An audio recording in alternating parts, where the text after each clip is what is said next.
okay, so we got a lot of instructions, right? Well, something that bugs me, and it's not wrong when somebody says, well, the Bible is basically, it's like how to live. It's like God's like blueprint of like, way we should live. And it's like, yes, but, really big but.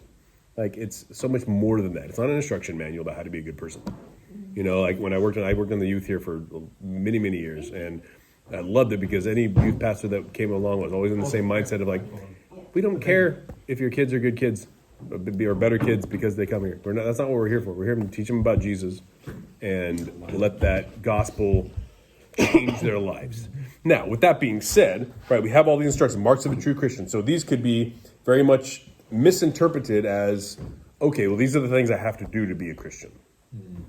And there's always going to be that tension. There's always going to be that temptation to, oh, crap, I didn't do that. I didn't do that this week. I didn't read my Bible enough I didn't pray enough this week, and so I'm a terrible Christian. God, please forgive me. I'm such a horrible, and shame and guilt. Calm down. What's the proper landing point for that tension of, okay, here's the marks of a true Christian. If it doesn't depend on my salvation, then what's the point? Why are you telling me all this instruction, Paul? Just tell me about Jesus. I don't need to know. And we're getting into it even more like crazy. Like this tonight's going to be hard. Submission to authority. It's a result of what Jesus has done for us, that in gratitude and loyalty and admiration and any other adjectives you want to use, we want to live like this in order to bring more glory and honor to Him. I've mentioned it a couple times where my personal opinion, what I think the biggest, broadest statement I can slap on this book of what God's main purpose is, I believe that God, first and foremost, wants to reveal Himself to us so that we can be His representatives here. That's the whole point. There's a lot of other points. Yes, there is instructions on how to live, of course. But the point is to be the light of Christ in the world. And that's just it. Like I see these like arguments all the time on social media stuff, where somebody puts out a statement of, oh, you shouldn't do this or you're not a real Christian, or you should do this or you're not a real Christian. And then, you see the comments and it's just this constant, just all the time. And it's like, people are just glorifying their intellect is what they're doing. It's kind of like, part of it. Oh, I got you. Yeah. Look at all the Bible verses I can, spit out that, yeah. I don't think it's so much more simple than that. It's just be what Christ has already declared you to be, right? You are, so live in it, right? It's so easy. Yes, we're going to fail and be terrible most of the time. That sucks, and I hate every second of it. But that's the mark of a true Christian. I don't want to do these things. All right, Paul, just a few chapters earlier, wretched man that I am. It's okay to struggle. It's beautiful that we struggle. More and more that I ponder that, it's like, it doesn't make me just think I can go sin more. It makes me be like, thank you. Forbid. Thank you thank you for giving me a heart to not want to do these things. And I hate it when I do these things and think these things or whatever.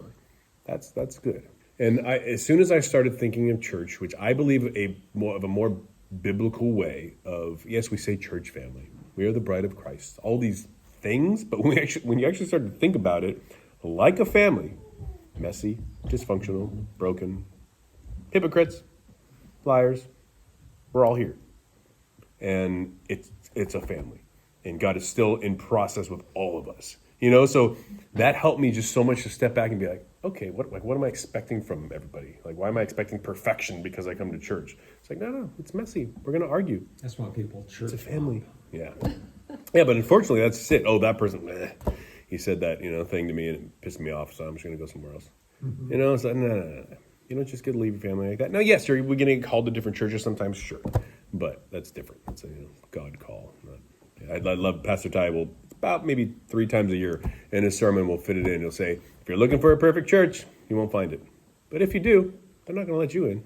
It's like, yes, it's perfection.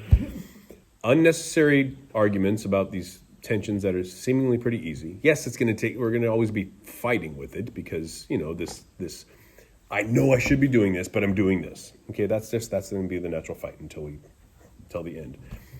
But then also people's gods because a lot of the gods, they're saying they claim Jesus, but they're just not.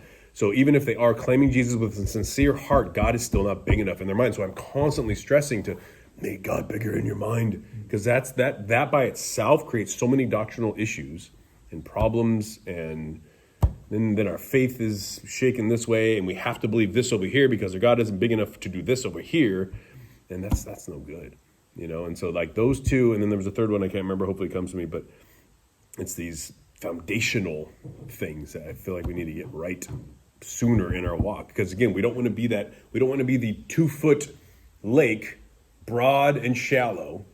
We know a whole lot about the same 3 things, and we fight tooth and nail to just, make sure everyone knows that, we are solid in that, as opposed to, no, that's fine. Continue that, but just keep digging deep. Get down, and yes, it's going to be a little more difficult because you have to hold your breath. You're going to come up and dig and do all the physical work about it. Oh, but it's so worth it. And then when your roots are deeper, less biblically illiterate, and more rooted and grounded in some real truths. Doesn't mean you have to know everything about the Bible, but then that helps you to keep that calmness, that presenting these things, even hard truths, with just simplicity and joy and gentleness, as the Bible says a lot. We get fired up because we get insecure because somebody's rocking our faith a little bit, and then it turns into that. It's like, nobody wants to hear that. Even if you're telling me the same things I believe, I still don't want to hear that. So we need to be that just assured and confident in our way. Let's just talk. And then when we hear things that are wrong, like that what you're saying is false, you can just say that in here. We don't need to point people out. You're still like, but that helps me connect these dots over here. Your theology is off. However, that just made me think of this, and that's making me, I understand that a little bit better. And I don't know if you've experienced that, but when you do, it's going to make more sense if I'm just talking gibberish right now.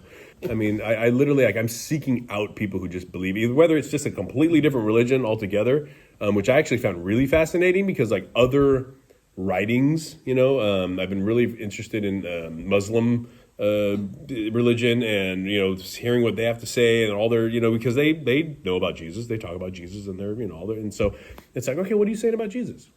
Yes, it's the false Jesus. However, you've got some ancient writings about my Jesus, and yes, you're skewing things, but that's another grounded and rooted thing that when we hear something that's off, we're like, okay, that's where they changed it. That's the falsity right there. However, I haven't heard that before. And that is consistent systematically, right? And so then you're like, oh, yeah, that's cool. And then it just gets this I don't know. I'm going off. Okay, we haven't even started. So yeah, we just come out of bless those who persecute you. Never avenge yourself. Vengeance is mine, God says. Hands on your head. I'm going to read this, and then we got to understand their understanding of this first, because this is a big deal. Where are we going now? So 13:1, yep.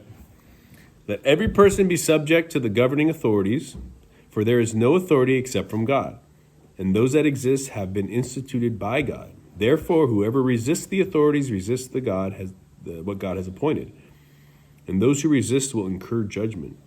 The rulers are not a terror to good conduct, but to bad. Would you have no fear of the one who is in authority? Then do what is good, and you will receive his approval. For he is God's servant for your good. But if you do wrong, be afraid, for he does not bear the sword in vain. For he is the servant of God, an avenger who carries out God's wrath on the wrongdoer. Therefore, one must be in subjection, not only to avoid God's wrath, but also for the sake of conscience. For because of this, you will also pay taxes, for the authorities are ministers of God, attending to this very thing.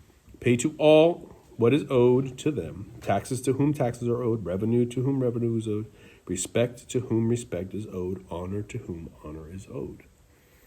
Okay, now even in our day and age, even the poor people on the streets in California are richer than the majority of the world. Okay, and we still read this and we're just like, ugh, especially taxes part, right? Okay, Nero, he was the Caesar at this time. And he was the one that, so he thought of himself as a great chariot racer, but he only did it by himself, and so probably wasn't. So he had this thing, the big ring built, the big chariot area, so he could race his little thing. And there's Edison wasn't invented yet. It wasn't born yet. And so there was no Knights at Light. So do we know where I'm going with this? He gathered up Christians and impaled them on poles around this arena and lit them on fire, covered them with all that right stuff, whatever it's called, so they would stay ablaze for a while. And that was his lights for him to race his chariots on. Okay, so this is the guy we're dealing with here that Paul is telling them to submit to. Okay, so before we start to think, whatever high and mighty thoughts we might think of a president or any politician or whatever, that's who we're being told to submit to. This is the Nero that will behead Paul in just a few years from this writing. And so, yeah, this is serious. This is, for them, what? Okay, pray for those who persecute you, love your enemies. I can do that, but And so that I really want to wrestle with as we go through this, because this is a different level than just love your enemy. All right, this is now obeying people who hate you, in a sense. Okay, so let every person, there's no room for, just those of you who aren't pastors or those of you who aren't something special. Let every person be subject. Does anybody else's translation say anything else other than subject? Subject. Your subject all around? Okay. That same word, original language, it's the same word as submission. Be subject to the governing authorities, for there is no authority except from God, and those that exist have been instituted by God. So again, we're going to keep driving the point home that I believe we've been driving home this whole time, right? Even all the way back down to the predestination election talk, right? God is in control of all the time. Nothing's outside of his control. And so this only points to that even so much more, because we're talking Nero is in charge because God put him there. What the hell, dude? Right? We have to wonder, okay. Biden is there. Okay, so therefore, whoever resists the authorities resists what God has appointed, and those who resist incur judgment. So me not listening to evil authorities over me is displeasing to God. Why? I mean, that's even less of confusing than just the fact that why are certain people appointed to these positions from God? And God's always doing good. Well, yeah, I mean, even the Old Testament talks about my people are going to be spread about, and I heard it literally I think it was the day I said it, and I found it very fascinating that there's more Orthodox Jews in New York than there are in Israel, and it's like, wow, okay, that's some dispersion we're talking about. Yeah, so I think, again, making God bigger, pondering these things without too quickly landing on some kind of okay, this makes me comfortable, so this is where I'm going to land right here. No, be uncomfortable. Be uncomfortable as much as possible, because that's going to just continually to ponder. And I think as we ask God questions, like we should be, right? Wake up tomorrow and be pondering God, what we talked about last night, I'm not a fan. I don't like that. What are you doing? You're talking to God. And God's like, hey, I'm listening. Let's continue to talk about this. Help me. I'm going to help you with your eternal perspective here a little bit. It's like any time. Remember, pray without ceasing. This is what this is talking about. Let's continually be in conversation with God through our day, full of thanksgiving, full of trusting and faith that he is always good, especially working out good for those who love him. Guess what? The Christians who were impaled, yes, that sucks. What happened to those Christians? They got to see him sooner. Boo-hoo. So their rotting flesh that was the reason why they're being drugged down every day is gone now, and they get to be with their Savior. Perspective. Eternal perspective, even more important. I wanted to bring up, and I hope it's not too soon, but in the Old Testament, again, God's point, we represent him here. We are the light here. We need to know who he is to be able to represent him. We need to make sure we're getting him right? Not following false gods. Why he's just continually, do not put other gods before me. Do not follow other gods. Because obviously there's a lot of reasons why not to, but also then you're not representing me right. You're not knowing who I am as well enough if you think it's okay to go and follow other gods. Moses, through God's power, frees the Egyptians. Okay, 400 years. Again, God put Pharaoh there. There's even some verses, Revelation 8 or 12, I can't remember, talks about God giving Pharaoh the power, his place, all these things to execute the plan that he had. It's all God's plan. Like, oh, gosh, okay. So then they're in the wilderness, the wandering of 40 years. The trip should have taken them 2 weeks, but their disobedience and all the things, 40 years in the wilderness. And they make it to the place, their promised land, finally. And it's time to set up house, time to set up shop. They're in the promised land finally, right? They didn't even disperse then. It's like they stayed in their little safe huddle, right? They were still like all this magnificent power they saw from God for that many years and generations, and story after story. That's actually part of the problem. The families weren't passing on all the stories of God. But nonetheless, they were seeing God in very different miraculous ways than we would or will today. And still not trusting and still desiring, or first of all, fearing other nations, but desiring a king. They have a king, and they have a king, and we're afraid. They're numerous in number compared to us. We need a king, God. Where's our king? And the entire time, God is like, would you let me be your king? And we still do this, right? Our hearts are idol factories. It's the same idea of why, worshiping idols. Obviously, we don't bow down to statues anymore, but everything we put in front of God is our idol.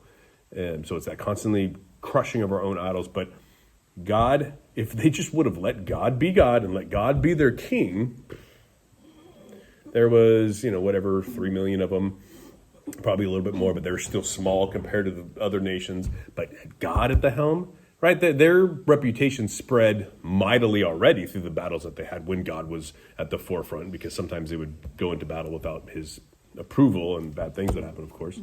But this is where we're at now, though, okay? 1,500, 2,000 years, however long. Now, you didn't let me be king. The kings that you had, mostly no good. And so Jesus comes on the scene. We talked about that a little bit ago. Jesus was not the king that they wanted. You're supposed to come, Messiah, and make our lives better. Take over the kingship of the world and do things the way that, we think you should do them and bring us all to a power, right? They're thinking this completely opposite mindset of what the Messiah is going to be. Hence, they're still there. They're still waiting for Messiah to show up because Jesus wasn't enough. And so them now, right, they're still experiencing this. We're still going through this here. And so I bring that up because, so now God's like, okay, the system has been set. You guys want an earthly king, and now you're going to continually have kings and rulers and authorities over you, and they're not going to be good. They're not going to be great. In fact, they're going to be terrible. But I have a plan for that. I know the plans I have for you, right? And again, worst case scenario, we die. Okay? God is like, just trust me. I feel like over and over again, he's just saying, trust in what I'm doing.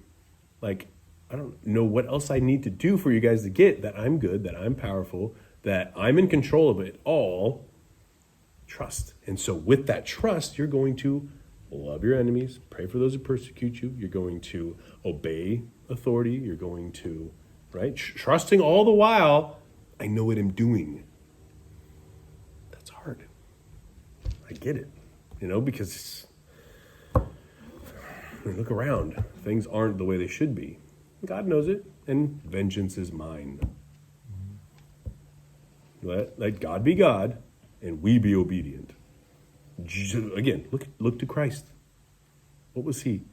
His life was not good here, as far as earthly comforts and joys and pleasures here. Man of sorrows, suffering servant, crucified and denied by those who loved him and followed him. The worst, most tragic story of all time. Yeah, it was. Climax of history. We are to be like Christ. Yeah, I don't look like that. So yeah, we understand then the need for the divine instructional word, of this New Testament, because everything's brand new. Like, wait, like, I've heard the stories from grandpa and great grandpa and their grandpa, and this is what they did, the rituals and the sacrifices, and yes, that's what I'm used to. I can do that, but now I have to do church. I don't get to do those things, and I have to do church with Gentiles, and whoever else wants to come and follow Christ, I have to be unified and at peace with and love my family. Oh my gosh. So yeah, a little understanding is good, I think, for patience for our patriarchs of old. But I think that perspective is so important for us to read, is to not go right into our westernized Christianity, into these kind of scriptures. Understand it how they would have understood it first, and then we get to step back and be like, okay, how do I apply this? So let's continue. When is it okay though? Because it's not absolute. This isn't an absolute law, command, whatever. Yeah. So when is it okay to fight back? Well, and part of this too is, if I remember all this correctly, okay, so Christians were already deemed as troublemakers and mysterious and somebody Cannibals. on the watch look out. Because, well, one, they would have all these secret meetings. They would gather for worship, but, on their own little thing going on. Nice.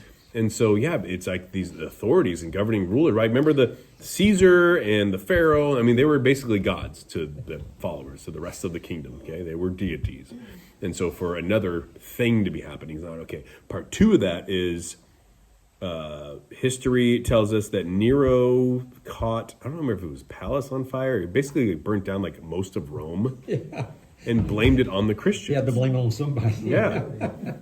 And so Christians are just deemed as terrible people. So that's another urge here, being like, okay, we've got a bad rap. So we need to be in subjection to these authorities. Because why? Because we need to represent Christ. We still need to be the light, even with all this going on. Live above reproach. You can believe whatever you want about me. Prove it. You're not gonna.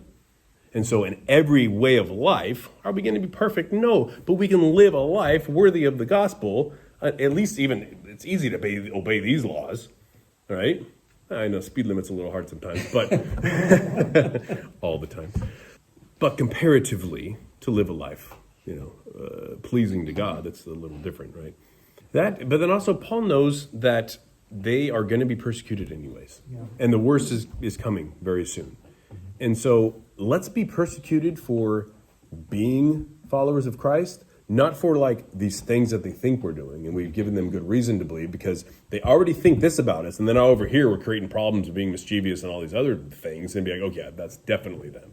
Or this is what we heard, but these guys they're doing everything right. They pay their taxes. Mm-hmm. They're nice. They help. You're like, something's not right here. That's a better place to be. Let's not be killed and persecuted and propped up on poles because we're a-holes. Let's do it because, we're followers of Christ and we're not going to give it up. That's going to be a witness to people. Yeah. How many stories have you heard? I know I've heard tons of them where it's the village people put Christians to death, and then, they never recant their faith, and then now all of a sudden the whole village is Christians now. I mean, just over and over and over again. It's like, wow, they really believed. That's some faith right there. They're staring death in the face, and they're still, no, Jesus is I have decided to follow Jesus, no turning back. As family members are clipped off, one by one. It's like, whoa. Again, yeah, because what's his focus is ultimately the main thing. All that matters is that Jesus. It's all that matters. Do what they say. Give to Caesar what's Caesar's. Give to God what's God's. Yeah.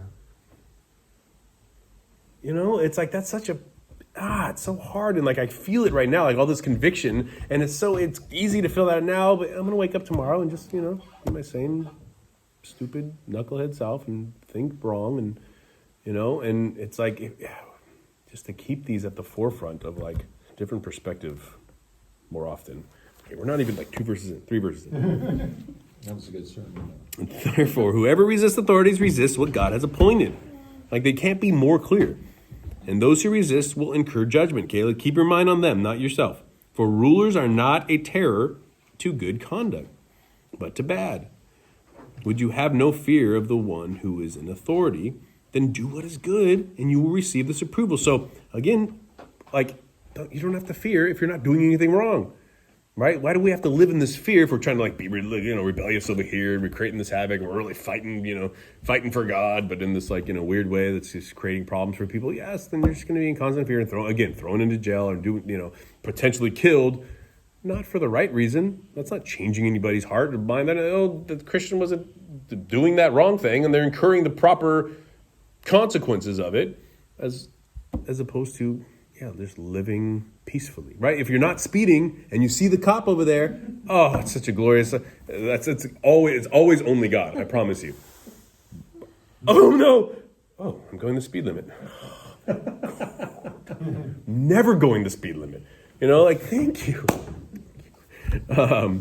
But that's a small version of just everything of life. You don't got to worry about it if you're driving the speed limit. Better yet, go with the flow of traffic. You'll get pulled over for going too slow if everyone else is going faster too. So just remember that.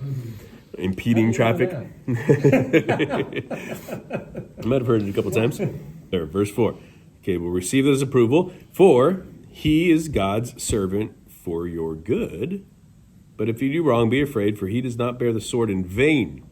For he is the servant of God, again, servant of God, twice, an avenger who carries out God's wrath on the wrongdoers. So capital punishment is really what we're talking about here.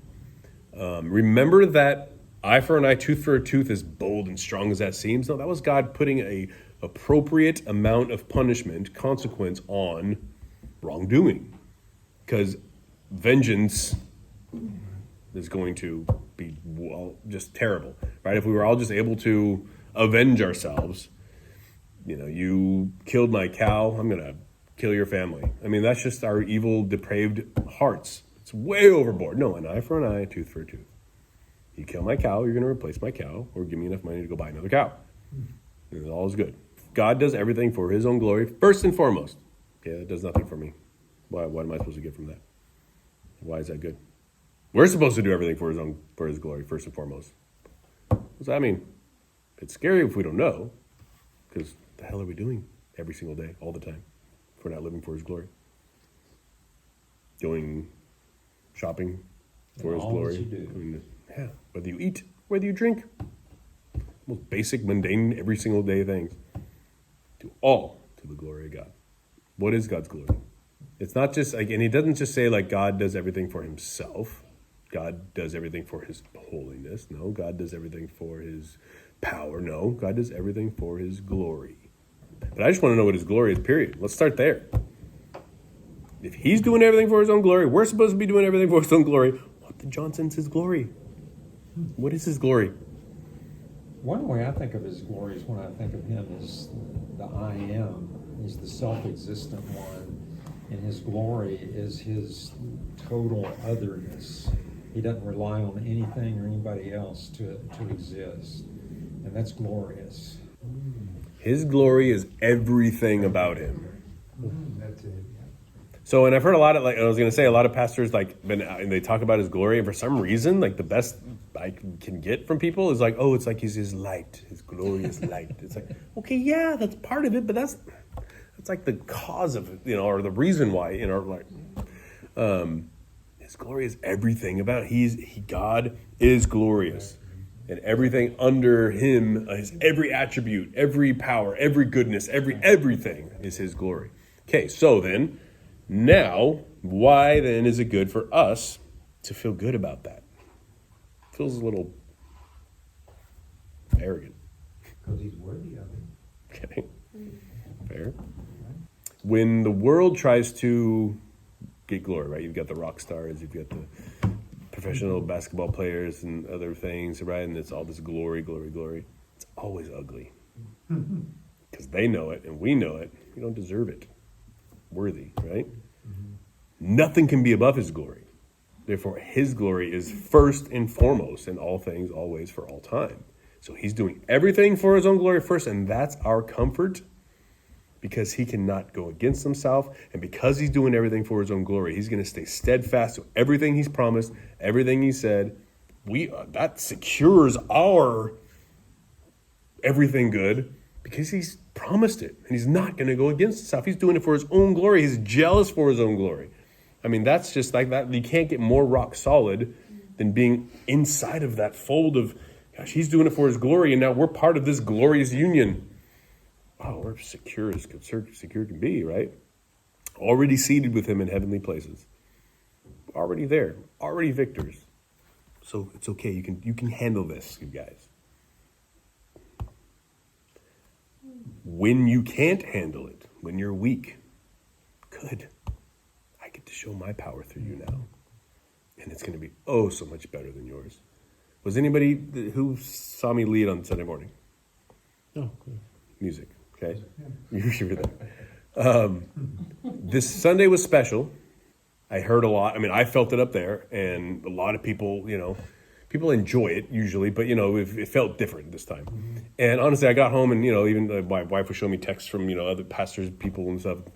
And I was like, honestly, I think it was so good because I needed it more than anybody else. Mm-hmm. I feel broken in many ways. I don't feel like, deserving of anything, especially to be up there singing songs to people in front, and that kind of thing. And I had nothing to give. And every time that happens, and it's been said, I used to lead Wednesday nights for youth group, and there's just so many times, man, it's a full day of work, and I'm just have nothing but bitterness. I shouldn't even be here. It'd probably be responsible for me to cancel and let somebody else lead because my heart's not right. You show up, and you watch God just completely take over. It's like, oh, glorious. And then we get these little glimpses of his glory, and it just completely changes us.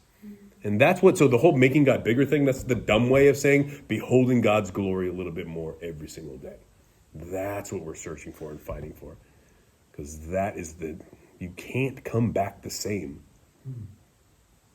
That's how powerful his glory is. Pray for, of course, by all means, pray to be out of whatever, thorn in your side is going on. But, yeah, just sit there and let God, Jesus himself, draw near to you. Again, why would he do that? Because he knows. He understands this pain and suffering way more than anything we will ever go through. And he thinks he draws extra close in those times of suffering. We know this, right? And I don't think we could ever even get that without that suffering. Rejoice in your suffering. Why do you think Paul talks about it all the time? This is why I rejoice in my suffering. Not only because we get to feel all these warm fuzzies from God himself. Yeah, that's wonderful. But it's growing us and teaching us so many things. Growing our character and our perseverance and our faith and our trust and everything. I mean, God's always working 10,000 things at the same time. We get to see maybe one once in a while. Just trust me that I'm good and I'm working good always, especially for those who love me. So submit. Submit. I'm God. I'm in control. When you submit to them, you're proving that you're submitting to me. Okay, so servant, that's that word in original, I can't remember, deacanatos or something, but it's the same word that deacon is derived from. And so he's literally calling people, do we know what a deacon is? Deacon, elders of a church, right? They're overseers of the church. They're the ones that are, we trust to make decisions and we trust to build up and encourage and all these things. And so wait a second, you're calling them deacons? They're Nero? For if he is God's servant for your good, for he is, not if, but if you do wrong, be afraid, for he will not bear the sword in vain, for he is God's servant, an avenger who carries out God's wrath on wrongdoers. Okay, so be under subjection to him. We can be safe with his rule.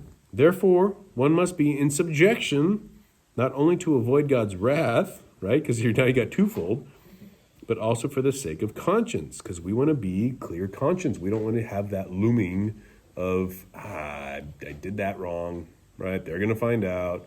You can't serve God. You can't, it steals your joy when you're living contrary to the way you should be. We know that, right? We got these little dark secrets, and we're just kind of like, oh man, I don't want to go there. I'm not even going to go to Bible study tonight or church on Sunday because somebody's going to know. That girl that always says, she could just see me, she's super spiritual, almost prophetic, nope. She's going to take one look at me and be like, sinner, Yeah, we don't need that. Verse 5, therefore, one must be in subjection not only to avoid God's wrath, but also for the sake of conscience. 6, for because of this you also pay taxes. So it had to be build up. It wasn't taxes first, because that would have just been checked out. Skip to the next part of the letter, people. For the authorities are ministers. Now we've been using a different word. Any other translations? He's been using ministers all along. Yeah, mine says authorities are in God's the New servants. King James. Okay. Ministers of God attending to this very thing. So taxes back and another little tidbit. Okay, we think we're taxed a lot. I understand that. It sucks. Their taxing was ridiculous. Not only was that like being taken advantage of, that's why people hated tax collectors so much. It's like, here's what you owe, and then you're also going to give me a little bit more. Thanks. I mean, you name it, they're taxing it. The barrel or whatever you're pushing to harvest your grain or whatever things you're bringing, you're going to get taxed for every single wheel that's on that cart. Right? So, wheelbarrows would have been a good invention back then and would have been a big fan of because, okay, I got one wheel. What are you going to do to me? All the way down to that style. They got taxed for breathing air, and there was a certain word for it, and I can't remember what it is. Really? Yeah. It was crazy. It's coming. Being alive, you're being taxed. Like straight up. Okay, but he's what he's saying, pay your taxes. But again, why? Not only just to be in subjection, but why is this specifically good for us? Why even now? Why it's the same heart as why give to the church. Yeah, and as somebody was talking over here, you said something about the Planned Parenthood or something, right? Like abortion, given, our money's going to these places where we're like, no, I'm strictly against this, right? So we're going to fight and not pay or maybe cheat a little bit because you feel a little bit better about not paying, everything you should be paying. And again, God is saying, let me be God. You be obedient. That's your job. God's in control of everything, and he is using the fall, sin entering the world, evil in the world, Satan as he's as a tool, and so why are we even surprised or shocked or even pondering this? It's like God is using it all, and he's got an ultimate plan and good for it all. We don't know the big picture. We're not going to see the big picture. I doubt even when we get up to heaven, we have all these questions. When as soon as I get to heaven, I ask God this. I'm not going to care. I'm going to get up there and be like, home. We won't even be able to come up with a question. I don't even think. Honestly, I don't even think there'll be one passing thought about our previous lives here. Pay your taxes, because again, you can trust in me. I'll take care of you, even when they're vile and corrupt and taking too much. Right now, you don't even have enough to eat. I'm still God, and I'm still going to take care of you. Okay, that's even the part of the tithing. Right, money is the love, not money. The love of money is the root of all evil, because that is the number one thing. The more money I have, the more things I get to have. Okay, so give it away. Show me that you trust me, that I am God and I can take care of you. Take care of you, take care of where the money's going, whether you like it or not. I'm still working and using it, doing good things.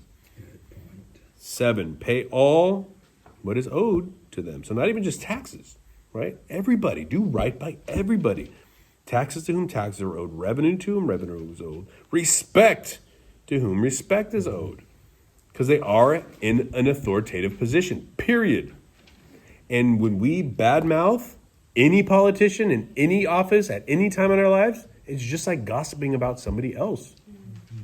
You're putting down somebody that God put in place, in power. Shut up.